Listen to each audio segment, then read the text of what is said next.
주님의 다루심은 어디를 향하고 있는가?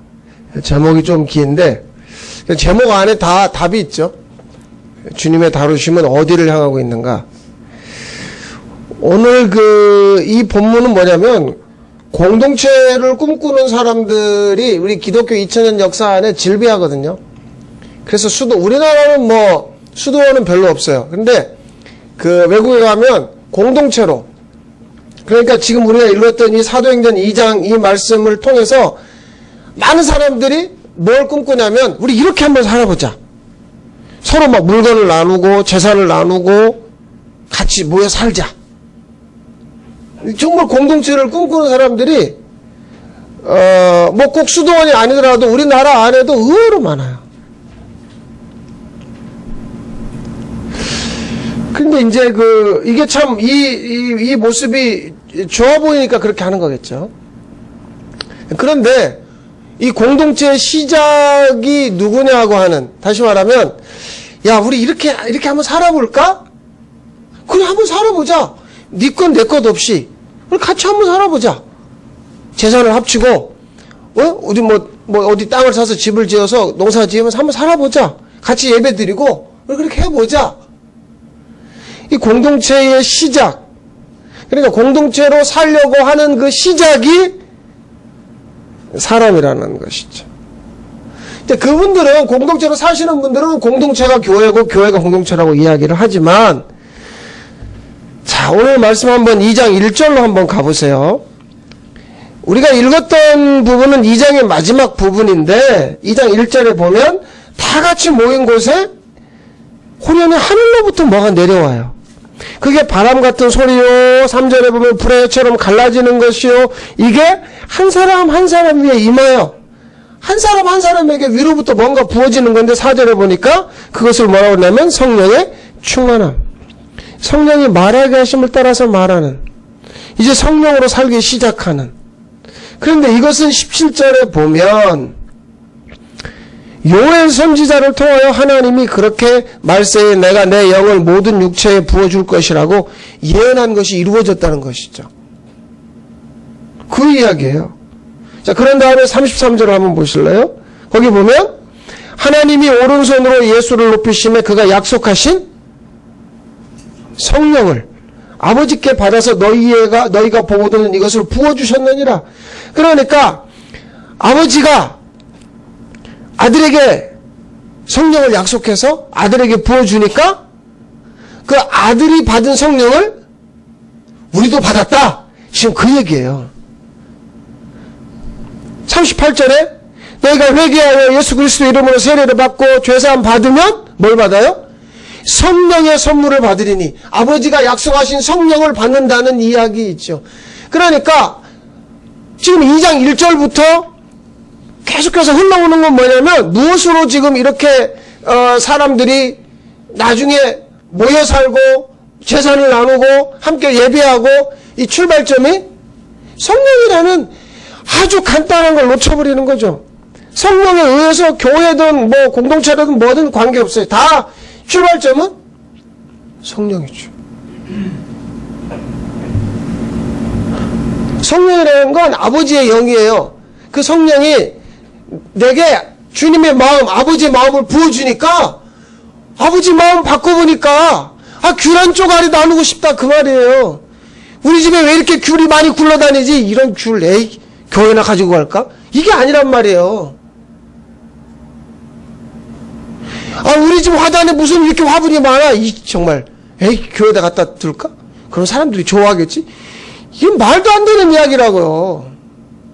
지금 계속 이 출발점이 뭐냔 말이에요. 출발점이. 제가 귤하고 화분 이야기하니까 쉽죠? 오늘 성경에 뭐 얘기하고 있어요? 재산.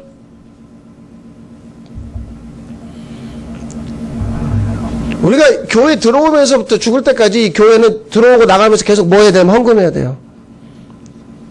근데 죽었다 깨나도 어려울걸요? 여러분 재산을 다 바치기는. 어느 정도 나름대로 선을 그어요. 11조, 감사헌금, 천열매, 개업감사, 무슨 신방감사. 선을 긋는다니까요. 주일학교 애들 헌금하는 거 나중에 그게 뭐가 되냐면 자기 의의가 돼요. 난 주일학교 한 번 안 빠졌고 엄마가 돈 줬는데 과자 안 사 먹고 100% 헌금했고 중고등학교 때 수련회 다녔고. 뭘 말씀드리냐면 출발이 뭐냐는 거죠. 출발이 교회가 무엇에 의해서 시작되었는지 교회? 공동체? 관계없어요. 무엇에 의해서. 근데 야 이거 너무 좋아 보이잖아. 우리 이렇게 한번 살아보자. 성령에 의해서 시작되었다는 걸 놓쳐버리면 계속 해가지고 다양한 의견들이 나올 수밖에 없어요. 말이 좀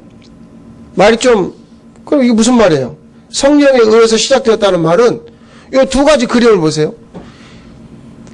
우리가 일반적으로 뭐 하냐면 성경을 봐요. 그렇죠? 성경 보고 성경 공부도 하고 구역 예배도 드리고 뭘 해요.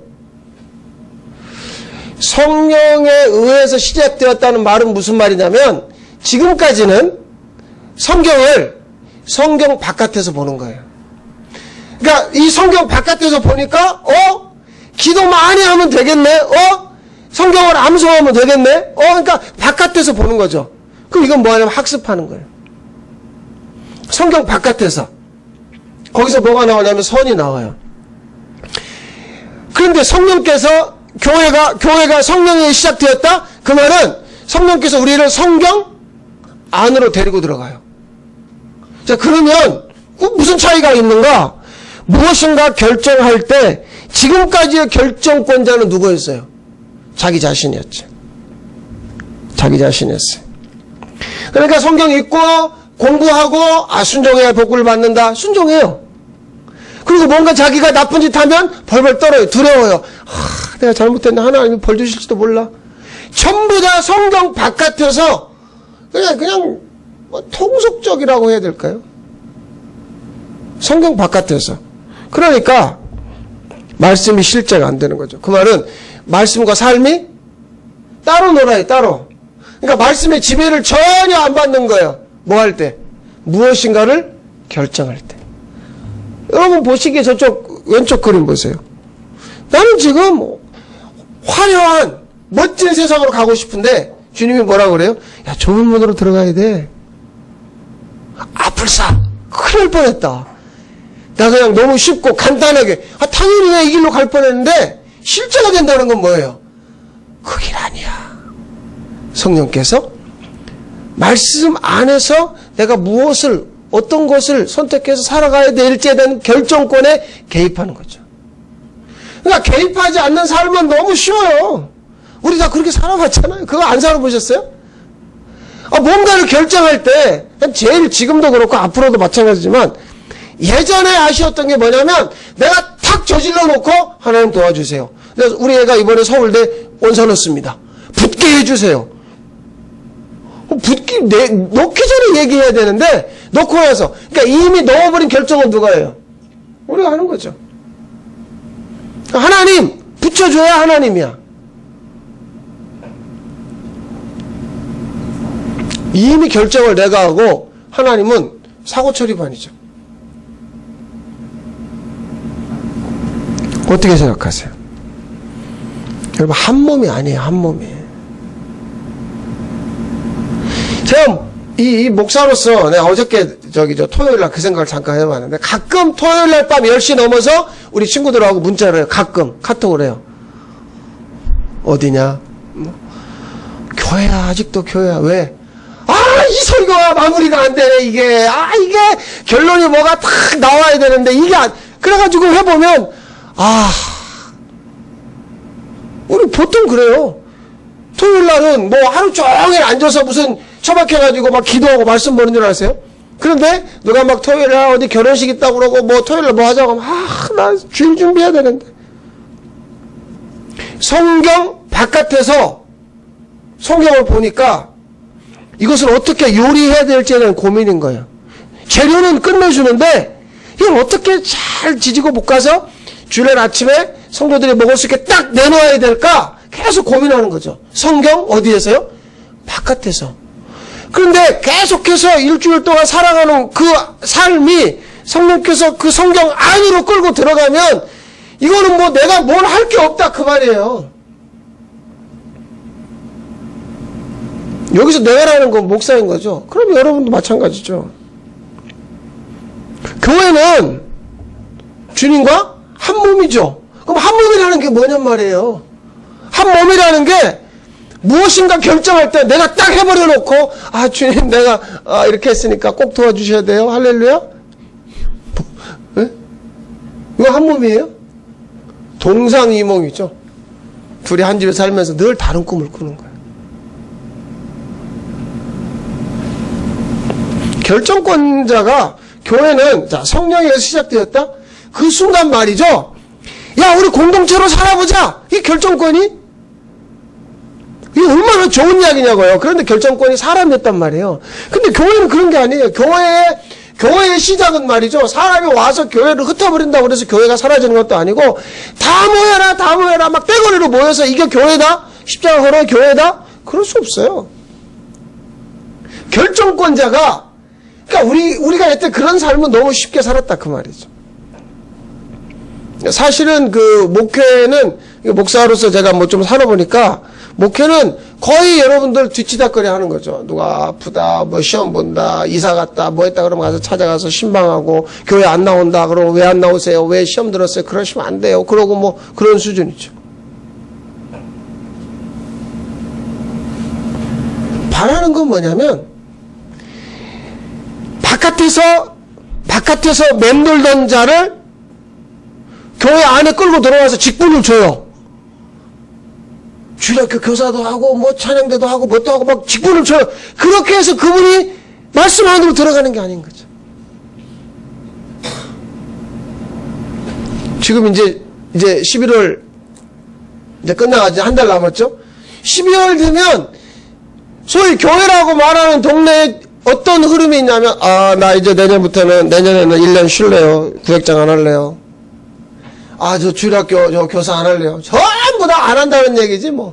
그게 뭐 또 어떻게 그러면 또 어떻게 가서 또 뭐 달래고 어떻게 해가지고 또 1년 더 하고.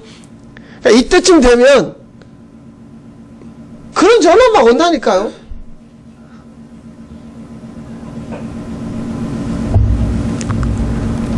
교회는 그런 데가 아니란 말이에요. 교회는 그런 데가 아니에요.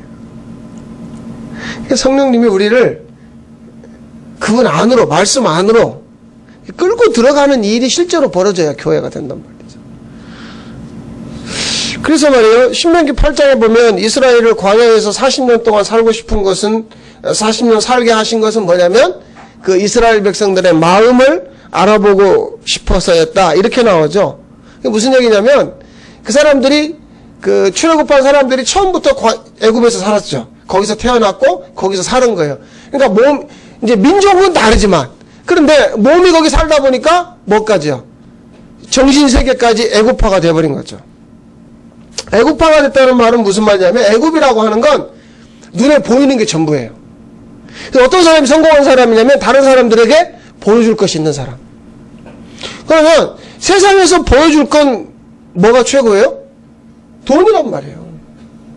애굽이라는 사회는 지금 오늘날 우리가 사는 세상하고 똑같은 세상인 거죠. 뭐 우상을 만들어 섬기기도 해요. 그런데 중요한 건 뭐냐? 가장 중요한 건 뭐예요? 세상에서 내가 중요한 거죠. 왜 하지 말라는 우상을 섬기느냐? 내가 중요하니까. 내가 우상 섬겨서 그 우상으로부터 뭔가를 내가 받아낼 수 있고 우상과의 관계가 맺을 수 있고. 그게 애굽이에요. 그런데 이 마음, 정신까지 애굽화가 되어버린 거죠. 그러니까 하나님이 데리고 어디로 가요? 광야로 가죠. 광야에 가가지고 날마다 농사 안 지었는데 새벽마다 아침마다 뭐가 내려요? 만나가 내려요. 내가 농사 안 했는데 먹고 살 수 있는 거죠. 막 목이 말라서 으악 죽어가는데 갑자기 모세가 탁 반석 치니까 거기서 막 물이 쏟아지는 거예요. 그러니까 이거 왜 여기 데리고 갔냐면 광야라고 하는 곳은 뭐냐면 하나님이 광야에서 매일 이스라엘 백성에 명령한 게 너희들 매일 양을 잡고 소를 잡고 염소를 잡고 짐승을 잡아서 피를 흘려서 제사를, 그러니까 매일매일 뭔가가 죽어야 돼요.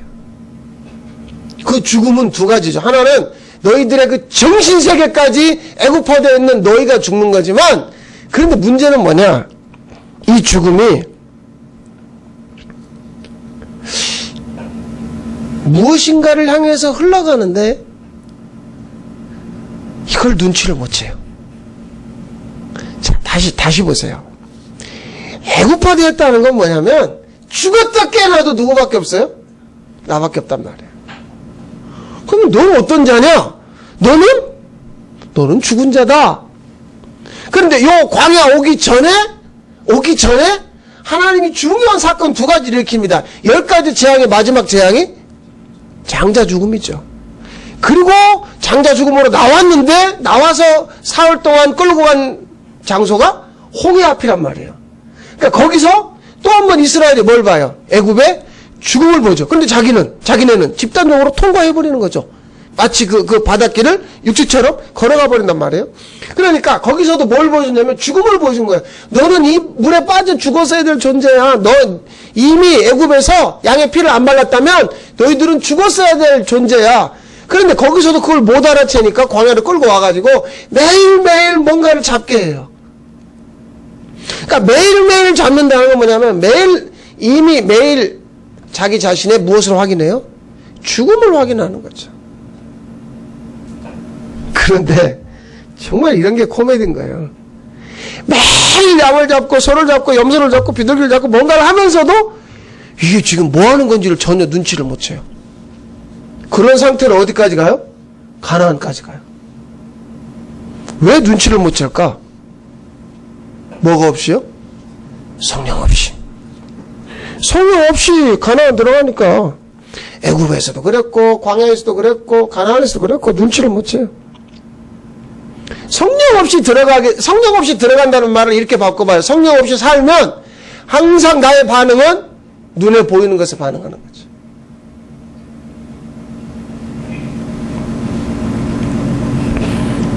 우리가 급하면 뭐라고 해요? 아이고 죽겠네. 그 왜냐면 그 죽겠냐라고 하는 건 현재 내 앞에 펼쳐진 상황이죠. 그러니까 상황 때문에 나는 죽겠다는 거란 말이죠. 그게 나에게서 탁 터졌을 때, 아이고 죽겠네 했을 때, 그때 한쪽에서 정신이 번쩍 나야 돼요. 나 성령 못 받았구나. 자, 이게 뭐냐면 지금 이게 분수가 두 갈래로 퍼지는 거. 이쪽은 뭐냐? 죄와 사망의 법에 지배를 받으니까 죄와 사망의 법에서는 현실 때문에 죽어나가는 거죠. 근데 생명의 성령의 법에서는 뭐냐면 어떤 일이 탁 터졌을 때 죽어가지고 죽을 일은 아닌데.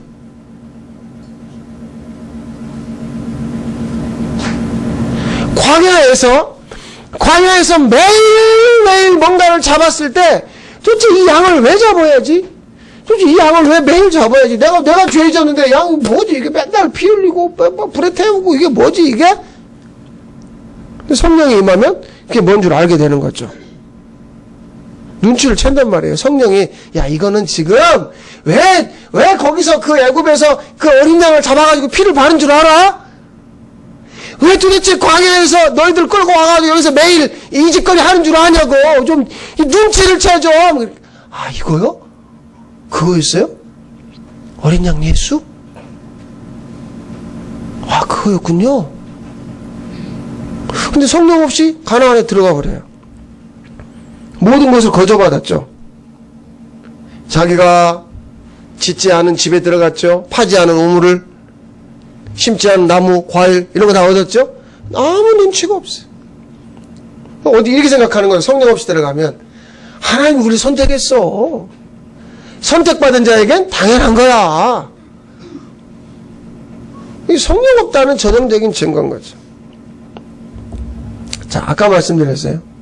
일주일 내내 막 무슨 이 목사가 설교 준비하기 위해 사는 게 아니라, 그러니까 넌 성령 없는 자야라는 걸 알게 하신다 그 말이에요. 알게 하시니까, 나에게 알게 하시니까 어떤 일이 벌어져요. 내 눈앞에 펼쳐진 상황이 나는 죽겠는 거지. 마음이 어려운 거지. 이때부터 생명의 성령의 법이라고 하는 새로운 분수가 팍 터지는 거란 말이에요. 여러분, 주님이 우리를 다루시려고 하는 건 뭐냐면 우리의 외적인 모습이 아니라는 거죠. 주님이 다루시려고 하는 건 뭐예요? 내면이죠. 내면, 마음. 애국화되어 있는 정신세계. 예전에 제가 지금도 뭐 고칠 마음은 없어요. 제가 젓가락을 왼손으로 하거든요. 그런데 교회에서 밥을 먹는데, 그러니까 그때가 뭐 언제, 아마 제 신학교 1학년 때인가 2학년 때인가 교회에서 밥을 먹는데 나이 많이 드신 권사님이 오시더니 제가 왼손으로 젓가락 하는 거 보더니 깜짝 놀라시더라고요. 그러면서 막 혼내시더라고요. 목사 될 사람이 왼손으로 젓가락질을 해? 왜요? 그랬더니 교인들이 보면 어떡하려고 왼손으로 젓가락. 그러니까 우리나라 전통 사회에서 왼손은 이건 허용이 안 돼요. 분명히 내 초등학교 때 왼손으로 글씨를 썼다가 얼마나 맞았는지 내 오른손으로 바꿨다고요. 습관이라는 게 애들 표현으로 뒤지게 맞아야 바꿀랑 말랑 하는데 선생님은 그런 거예요. 가만 안 둬요. 왼손으로 글씨 쓰는 걸. 지금 뭘 뜯어 고치겠다는 거예요. 외면이죠, 외면. 보이는 걸, 넌 내가 오늘 가만 안 두겠어. 넌 내가 진짜, 뜯어 고칠, 이런 거 있잖아요. 막 부모가 애들 막 패 잡을 때, 넌 내가 오늘 그냥 안 두겠어. 버리장머리를 고친다고요? 고쳐져요? 주님은 우리의 외면을 다루질 않아요. 자, 이 말씀을 봐보세요. 마태복음 15장 20절에 보면, 이런 것들이 사람을 더럽게 하는 것이요, 씻지 않은 손으로 먹는 것은 사람을 더럽게 하지 못하느니라. 그럼 이런 건 뭐예요? 19절이에요. 읽어보겠습니다. 시작. 마음에서 나오는 것은 악한 생각, 살인, 간음, 음란, 도둑질, 거짓 증언, 비방. 이런 것들은 안에서, 다시 말씀드리면 안에서 밖으로 나오는 것이에요. 밖에 왼손으로 젓가락질 하거나 아니면 손 안 씻고 먹거나 이게 더러운 게 아니라 그 내면에, 요새 우리나라에 가면을 벗기네 마네 그러는데, 전부 다 지금 여러분이 저를 바라보는 거 오나 지금 성질 내는 사람 한 사람도 없어요, 지금. 그냥 할렐루야, 아유, 설교 참 잘하시네, 애쓰시네, 이렇게 보고 있어요. 그런데 자기 내면은 19절이죠. 우리 마음엔 이런 것이 있다는 거죠. 뭐가 들어가서 더럽게 하는 게 아니란 말이에요. 이미, 여기서 중요한 건 이미 너의 내면은 더럽혀져 있어. 자, 이걸 오해하면 안 돼요. 네가 살인할 생각하니까, 네가 누구를 미워하니까 더러운 게 아니라 이미 너의 내면이 더럽혀져 있기 때문에 거기서 자꾸 그런 게 나오는 거야. 그런데 지금까지의 우리가 종교적인 영역은 뭐냐면, 그렇기 때문에 뭔가를 해야 된다는 거죠. 침묵, 기도, 아니면 금식.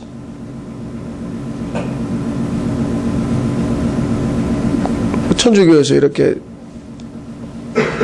신부하고 교인하고 고해성사를 해가지고, 제가 마누라를 너무 미워해요. 죽이고 싶어요. 형제님 잘못하셨군요. 주기도문 100번 해오세요. 그럼 주기도문 100번 하면 그 미움이 사라지냐고요. 사라진다고 생각하는 거죠. 그러니까 실제로 내면에 뭔가를 정화시키려고 하지만 일정한 시점에 가면 그 내면의 더러움이 다시 솟아나는 건 그 자체는 이미 더럽혀졌다는 거죠. 뭔가를 해서 깨끗해질 수 없다는 얘기예요. 자, 그러면 어떻게 처리해야 되는가? 이건 십자가로 다뤄지지 않으면 안 돼요. 십자가를 경유한다 그러는 거죠. 십자가로 다룬다는 건 뭐예요? 여태까지는 누구만 죽은 줄 알았어요? 그리스도만. 그런데 우리가 그분과 함께 죽었다고 하는 이것을 놓쳐버리니까 계속해서 우리 편에서 뭔가를 시도하는 거죠. 사실은 새로운 율법주의는 뭐냐? 이제 내가 예수님과 함께 죽었으니, 이제 내가 새로운 사람이 되었으니 또다시 내가 뭔가를 또 하려고 그러는 거예요. 그러니까 사람은 죽었다 깨어나도 계속해서 이걸 시도한단 말이야. 오늘 내가 뭘 잘했죠? 그 괜찮은 사람 같아. 내가 뭘 좀 찝찝해. 잘못한 것 같아. 아니죠.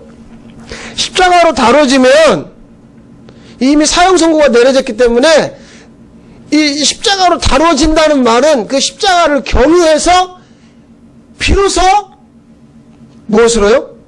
성령으로 이게 내가 뭔가를 해서 되어지는 게 아니구나라는 정확하게 알아버리니까 멈추는 거죠. 그래서 멈추는 거예요. 왜 멈추느냐? 지금까지는 내가 뭔가 시도했잖아요. 오늘 본문에 나와 있는 것처럼 소유를 팔아서 나눠주고 재산을 팔아서 나눠주고 마음을 같이 하고 우리 모여봅시다. 하나 되어야 합니다. 할렐루야. 우리 주님을 찬양합시다. 예, 선교해야 되고 뭐 해보십시다. 자꾸 이걸 우리 편에 시도를 했는데 그게 아니구나. 성령께서 나를 십자가로 다뤘어요. 야 제발 좀 너 죽은 송장이 뭘 하겠다는 거야. 가만히 있어. 성령이 다루기 시작하면 그 다음 단계가 있어요. 고린도전서 2장 4절에 보니까 성령의 나타나심이 있다는 거예요. 이 말이 왜 나왔냐면 내가 전도할 때 내 말의 능력으로 한 게 아니야. 너희들 알지? 바울이 막 유창하게 말을 잘해가지고 사람들이 전도된 게 아니라는 거예요. 뭘로 됐다는 거예요? 성령의 나타나심으로 됐다는 거죠. 그런데 성령께서 나타나셔서 무엇을 얘기해 주시느냐? 7절. 세상이 있기 전에 감춰진 하나님의 지혜가 있다는 거예요. 근데 이건 사람의 눈으로 볼 수 없고 사람의 귀로 들을 수 없고 사람의 마음으로는 알 수 없다는 거죠. 하나님이 감춰버린 걸 사람이 알아버리면 그게 무슨 뭐 보물찾기예요? 적당한 위치에다가 감춰놓은 선생님들이 보물찾기 할 때 저 어디 뭐 소나무 꼭대기에 감추는 거 아니죠? 딱 아이들 눈에 볼 수 있게. 그런데 하나님의 지혜는 그런 수준이 아니에요. 하나님이 자기를 사랑한 자들을 준비했는데 사람의 마음으로 생각할 수 없어요. 그런데 10절에 보니까 오직 하나님이 무엇을 해요? 성령으로 이것을 우리에게 보이시고 심지어 하나님의 깊은 것까지도 알게 하시는데 이것은 16절에 주님의 마음이라는 거예요. 그러면 뭘 감춰버렸다는 거예요? 주님의 마음을 감췄다는 거예요. 그럼 성령으로 주님의 마음을 지금 보여주겠다 그 이야기죠. 주님의 마음이 부어진 자들이 재산도 내놓을 수 있고 아침부터 나와서 교회 나와서 봉사도 할 수 있고 뭔가 할 수 있는 거예요. 그 마음이 부어진 자들이 연말 됐으니까 그만하고 연초 됐으니까 새로운 마음으로 살아보리라. 이게 무슨 모든 건 무엇으로 시작해요? 성령이죠. 이게 이 노선을 타고 가는 사람이 언약의 백성이에요. 그러니까 언약의 백성이라니까 나는 뭐 내가 다니는 교회는 일반 교회에서 말하지 않는 새로운 걸 말한다? 뭐 그런 얘기 아니라니까요. 언약의 백성은 뭐냐? 성령께서 내가 지금까지 죽을 때까지 여태까지 살아오면서 내 마음으로 막 이렇게 했는데 그게 아니더라. 주님의 마음이 부어지는.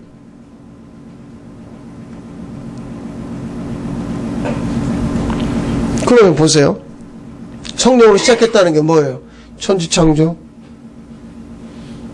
언약, 십자가, 부활, 뭐 생명수. 너무 어려워요? 쉬운 거 얘기할까요? 예수 믿는 거요, 거듭난 거, 하나님의 아들 되는 거, 교회, 가정, 다 뭐가 임하면서부터요? 성령이 임하면서부터. 아니 천지창조, 예수님의 십자가 죽음, 부활 이거는 그렇다 쳐요. 근데 우리와 관련된 거 지금 말씀드릴게요. 우리의 가정, 결혼, 직장 뭐 다 언약의 백성은 내가 확 저질러 놓고 하나님 뒤처리해 주세요가 아니라 그 언약의 노선을 타고 가는 주님의 백성은 시작이 성령이라니까요. 분명하게 알아야 돼요. 아직도 뭔가 내가 저질러 놓고 하나님 나 죽겠어요 살려주세요.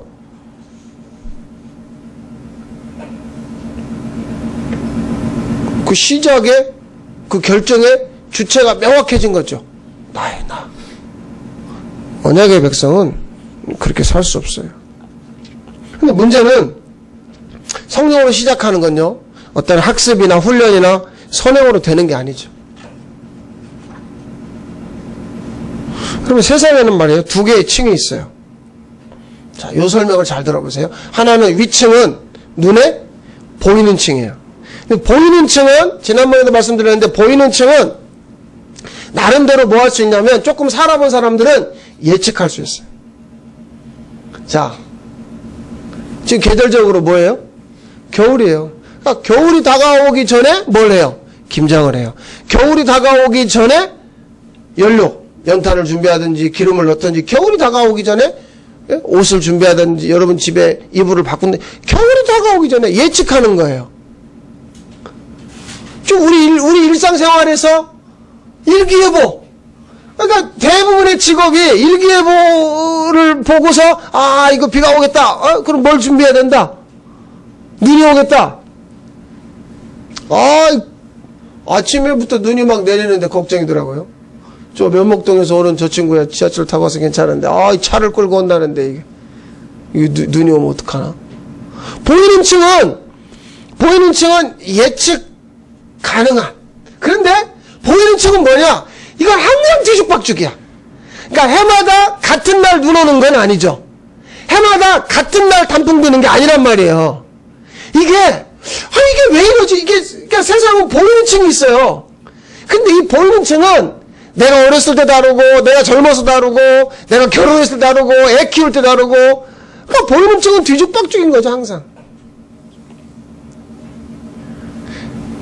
보이는 층은 늘 이렇게 가고 있어요. 근데 항상 그게 뒤죽박죽이란 말이에요. 맞을 수도 있고, 안 맞을 수도 있고, 알 수도 있고, 모를 수도 있고. 그러니까 대부분의 사람들은 죽을 때까지 이 세상은 뭐만 있는 줄 알아요? 내 눈에 보이는 층만 있는 줄 아는 거죠. 왜요? 성령 받지 않았기 때문에. 아주 재밌는 얘기예요. 그러니까 영원이라고 하는 것을 인정하지 않아. 영원?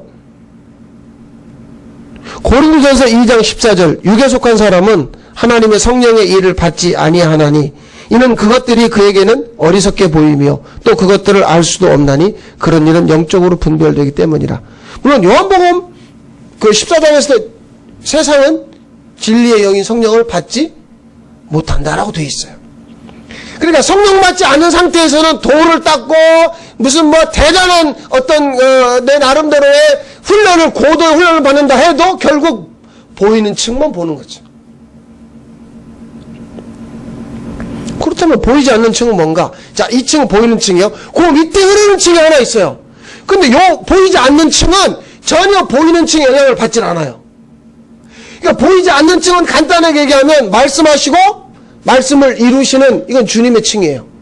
보이는 층은 우리의 층이죠. 문제는 뭐냐면 우리가 신앙생활 하면서 보이는 층을 바꿔버리려고 시도를 해요.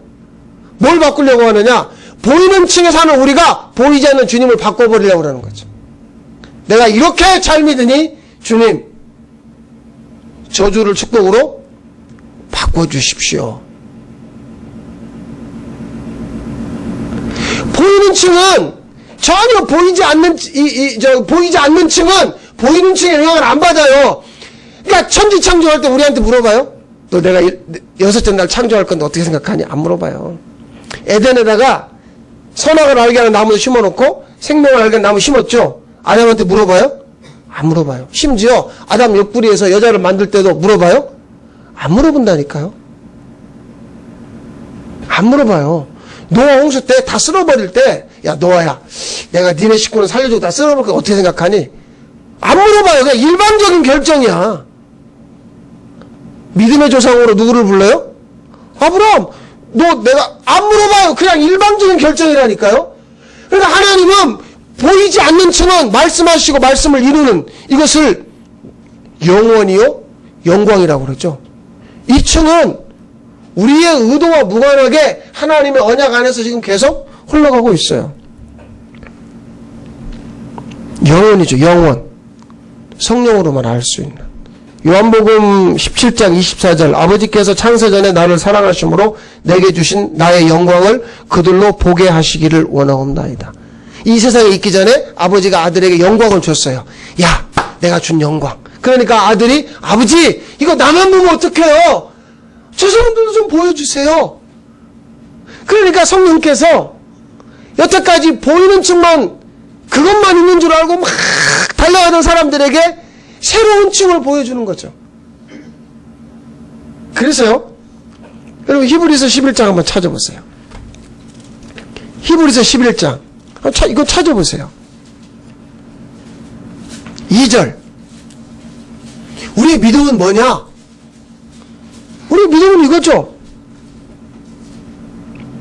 자, 읽어볼까요? 시작. 선진들이 이로써 증거를 얻었느니라. 3절. 믿음으로 모든 세계가 하나님의 말씀으로 지어진 줄을 우리가 아나니 보이는 것은 나타난 것으로 말미암아 된 것이, 보이는 것은 어디서 왔다는 거예요? 보이지 않는 데서 왔다는 걸 우리가 믿는다. 어떻게 믿어요? 성령이 바로 이 새로운 것을 주입시켜 주는 거예요. 얘야, 네 눈에 보이는 게 다가 아니라니까. 그걸로 믿어야 돼. 그럼 뭐가 있어요? 보이지 않는 게 있단다. 그래요. 그 어떤 세계인데요? 영광의 세계야. 이 세계를 보여주기 위해서 예수 십자가요. 이 세계 보여주기 위해서 성령 강림이요. 이 세계 보여주기 위해서 교회가 있는 거야. 성령께서 우리에게 이걸 주입시켜 주면 우리 혈관에 새로운 세계가 돌아다니는 거죠. 그러니까 섣불리 우리 다 팔아가지고 모여 살자, 우리 함께 살면 좋지 않을까? 그러면 서로의 그 약점을 보게 될 텐데 그것도 문제, 이게 아니란 말이에요. 아예 성령으로 시작되어졌기 때문에 성령이 우리에게 새로운 걸 주입시켜주는 건 뭐냐면, 뭐를 하느냐 안 하느냐의 문제가 아니라 이 세계가 다가 아니라는 걸 보여주는 거죠. 영혼. 근데 영혼마저도 사람들은 교회에서 어떻게 하냐면, 내가 헌금 많이 해서, 내가 전도 많이 해서, 내가 뭔가 많이 해서 하나님 나라에 뭐라고요? 최앞자리를 차지한다. 거기도 앞자리에 그 뒷자리가 있어요? 교회는요,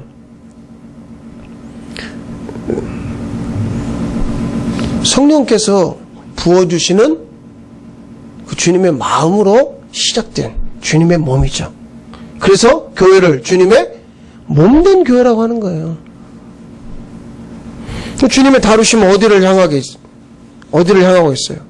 죄송스럽게도 너무나 고맙게도 우리의 마음을 향하는 거죠.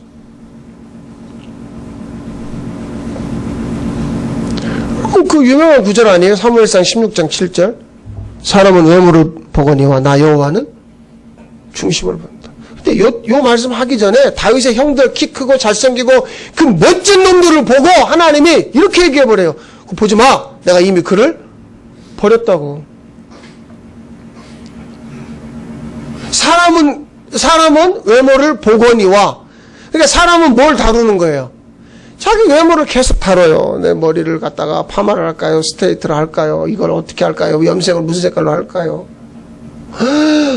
집사님 아들 키가 너무 크더라. 애가 어쩜 그렇게 피부가 뽀얀하고 잘생겨. 계속 그걸 다루는 거죠. 그런데 성령께서 우리에게 무엇을 가르쳐 주시냐 아세요? 얘야, 주님은 마음을 보시는 분이야. 주님이 지금 너의 내면을 다루기 위해서 너를 지금 광야로 끌고 가서 거기서 너의 내면을 다루어서 약속의 땅으로 끌고 갈 거야. 그런데 거기는 성령께서 그걸 주입시켜줘요. 네 눈으로는 그걸 볼 수가 없어. 내가 너한테 임하면 그거 보게 되는 거야. 그래서 다시 말씀드립니다. 너무나 죄송하게도, 너무나 감사하게도 주님의 다루심은 무엇을 향하고 있어요? 우리의 마음. 주님이 여러분을 실컷 다루어 주시기를 바랍니다. 하나님 고맙습니다. 주께서 다루어 주시지 않으면 우리 스스로 아무것도 될 수 없사오니 계속해서 우리의 내면을, 우리의 마음을 다루셔서 성령님 개입하셔서 주님의 몸된 교회로 그 언약의 세계, 우리 눈으로 볼 수 없는 주님의 나라를 보게 해 주옵소서. 예수님의 이름으로 기도합니다.